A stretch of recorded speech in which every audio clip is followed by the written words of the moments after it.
Hi everyone, my name is Maureen Green. I'm a licensed therapist, and today's talk is going to be on parenting your teens and preteens. I'm noticing a lot in my practice where teens are feeling quite isolated, and I think that's a common experience for many teens, and also for ourselves too. If you think about yourself when you were a teen or a preteen, your relationship with your parents, even if it was a great relationship, it begins to change, and a lot of parents fear this stage for their children. So I'm making this video to help encourage and maybe guide this process more effectively for those of you who are facing this in your lives. I will make just 2 points today. I'm trying to keep this brief. First point is that our role as parents is changing. We're going to wear a different hat with preteens and teens than you have been wearing previously with your children. And secondly, how to prioritize and the importance of prioritizing your relationship with your teen over everything else, really. Like there's nothing else more important than the relationship itself, over tasks, over feedback, over responsibility, over all the things you want to teach them to prepare them for adulthood. How to prioritize your bond and your relationship with them, because that's what really feeds the health of the relationship and motivates positive choices for them. Kids make different and more thoughtful decisions when they really feel a sense of belonging in their family, when they feel like their family sees them, understands them, respects who they are, respects their opinions, respects them as little human beings, developing adults, basically, versus when they're constantly told what to do, micromanaged, protected, or punished, with consequences, etc. So those are the 2 points I'd like to make. I'm going to start off with our role is changing as parents. I want to plant some seeds that the primary function of our role really becomes different, because at this point, teens really fight advice. I don't know if you've noticed that. If you tell them to do something or ask them to do something, there becomes some kind of a power struggle quite often, even in best of relationships, right? So our role is changing. This is not going to be a complete talk today by any means, but just a little bit of an insight that as we transition into this stage, we need to think more collaboratively on how can I build a team with my preteen or teen. One of the ways I do that is I invite them to be part of our, I have a 13-year-old currently who's entering this stage, and when he doesn't do his chores, or he forgets, or he's not doing his schoolwork or whatever, we talk about statements like, we need you as part of this family to contribute. This is really important. Mom and dad do these things to kind of help you guys, and we need help too. And it really helps when we have a team approach. And they get it, versus why didn't you do this? And how come you're not doing this? Here's a consequence for your behavior. They don't learn that they are an important part of a tribe, that they also have a responsibility to contribute to. So building a team atmosphere at home with preteens would also require showing them respect as little humans, with their interests, with their opinions, with what they're struggling with. Oftentimes teens feel minimized for their, if they have a complaint or if they have a challenge of some sort, oftentimes they don't feel understood by us, because to us, it might not be something that is important, or we brush it off, or we say, you know what, just don't think about it. It's not a big deal. Just let it go. Focus on this, focus on that. And to them, that feels very dismissive. So if I am respectful, think of what you would say to a good friend if they're struggling with something, or, if they messed up, they didn't do their homework, or they're struggling in school, or they didn't do their chores. How would you handle that with a friend who is dealing with difficult things in their life? I'm not suggesting that you don't have boundaries or rules for your children, but because you're transitioning into this adolescenthood, they need to have more say. And a lot of parents struggle with that. and really demand compliance, which leads to a lot of power struggle. So showing respect to their opinion might be very hard, because they might have been developing different opinions about, let's say, even politics. A lot of kids are talking more about politics. How can I be more respectful of their worldview? How can I be more respectful if they say, I'm really tired and I'm having a hard time managing all of these things that I have to do every day? How can I validate without giving excuses we don't have to change our whole life to accommodate, but we do need to leave them feeling understood and heard.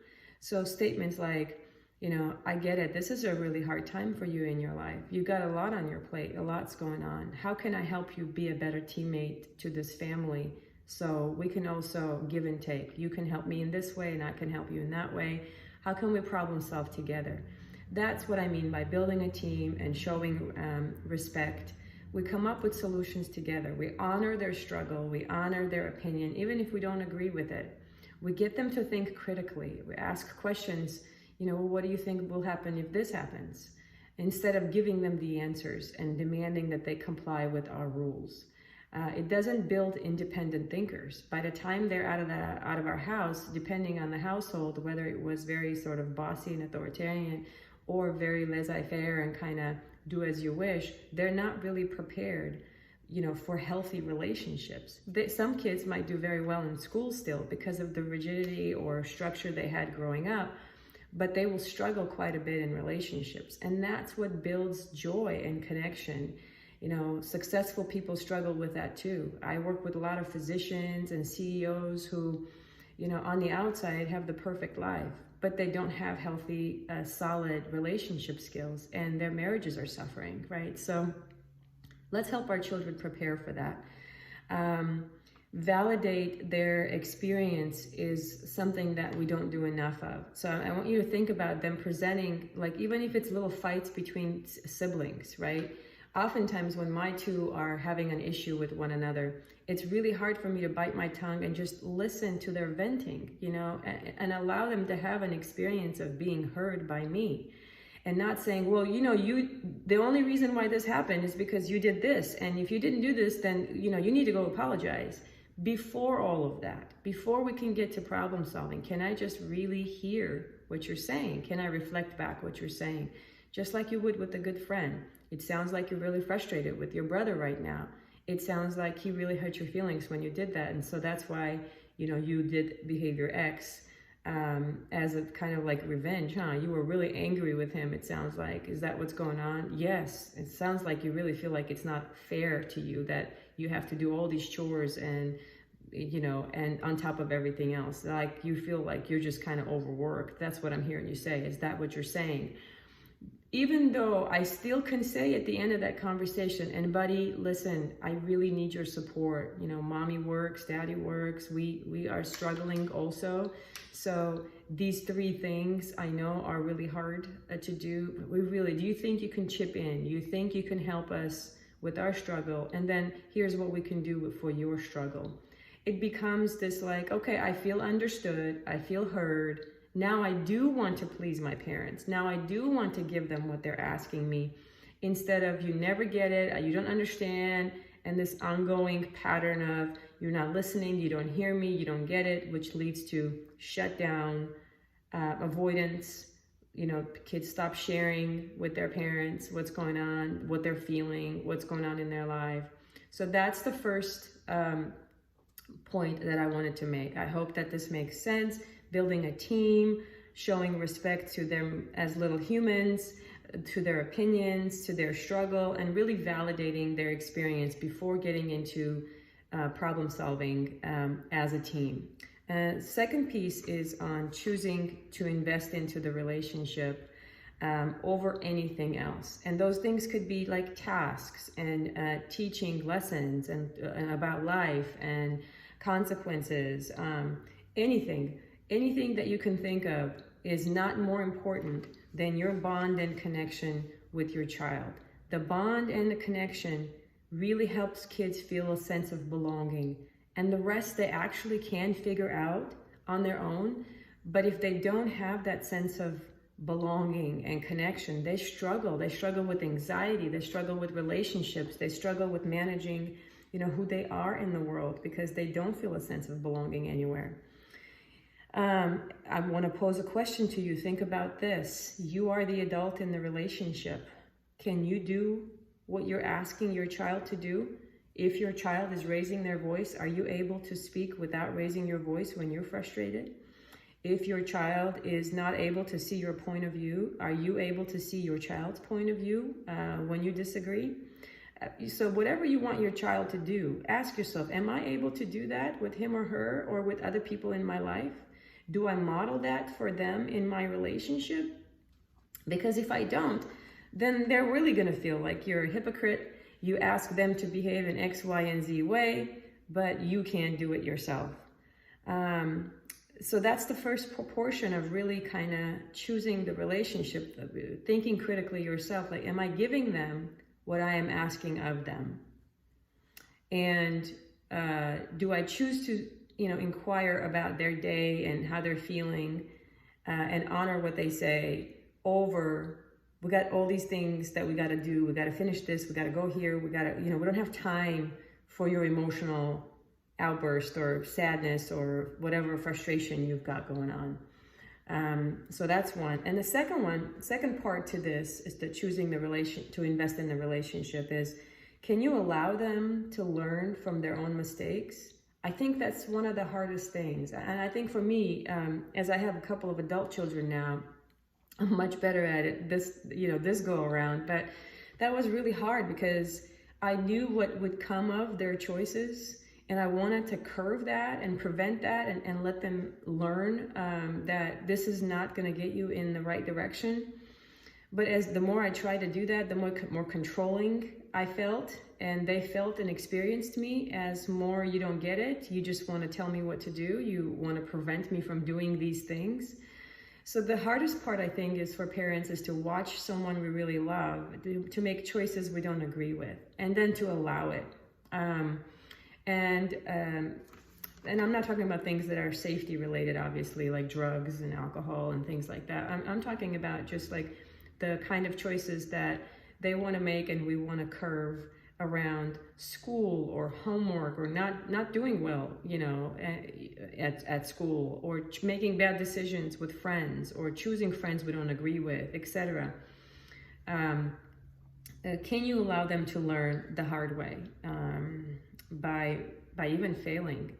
And here's the caveat: can you stand alongside of them and be there when they fail, without the judgment, without criticism, without I told you so's, but with just pure empathy, compassion, and love. And so they can begin to trust, like, the dynamics that you won't judge me, mom and dad. When I mess up, even though you told me, we talked about this, you helped me see that this might not be the best choice that I'm making. When I do go out there in the world and I make this mistake anyway, I don't lose you. I don't lose your respect. I don't have to hustle for my worth with you as a parent. I don't have to be perfect. I know I'm loved even with all my flaws, even with all my mistakes that I will make. And you make this a soft place for me to fall. Again, I'm not pushing boundaryless relationships. The kindest people, in the words of Brene Brown, are the most boundaried people. So we do this, and this is not a lecture or talk about that, but if I want to have a sense of connection and feel deeply connected with my children, these are some of the very few things that I begin to do as a parent of a teen to allow for that relationship to deepen and to grow into adulthood. So they're not just dreading their, couple high school years or middle to high school years until they can get out. And I noticed that a lot of teens end up really anxious and depressed and have lots of self-esteem issues, where on outside they could be performing very well. They could be doing, all these athletics and have 4.0s and just do great job at school, but internally they're very much struggling with friends, struggling with parents, and lacking the ability to cope. So those are my 2 points I want to leave you with. I'm hoping that this was helpful. The second part, just to review, is can you allow them to learn from their own mistakes and be there compassionately without judgment when they do make a mistake? And can you do what you're asking them to do? Are you doing that actively with them? If you're expecting them to speak to you respectfully and calmly when you disagree, are you able to do that? So think about those things. Let me know if you have any questions. We can definitely have a follow-up video on this. I'm also doing a class on just kind of coping skills, and variety of different topics come up in this class. It's on Friday, every other Friday, from 1 to 3. And it's contact me if you have any questions. My phone number is 916-872-5540, and we'll see if you're a good match for the class. Hope this was helpful. Good luck as summer is approaching. I'm hoping these 2 little bullet points will be very helpful with your teens and preteens. Thank you so much. Take good care. Have a good one. Bye-bye.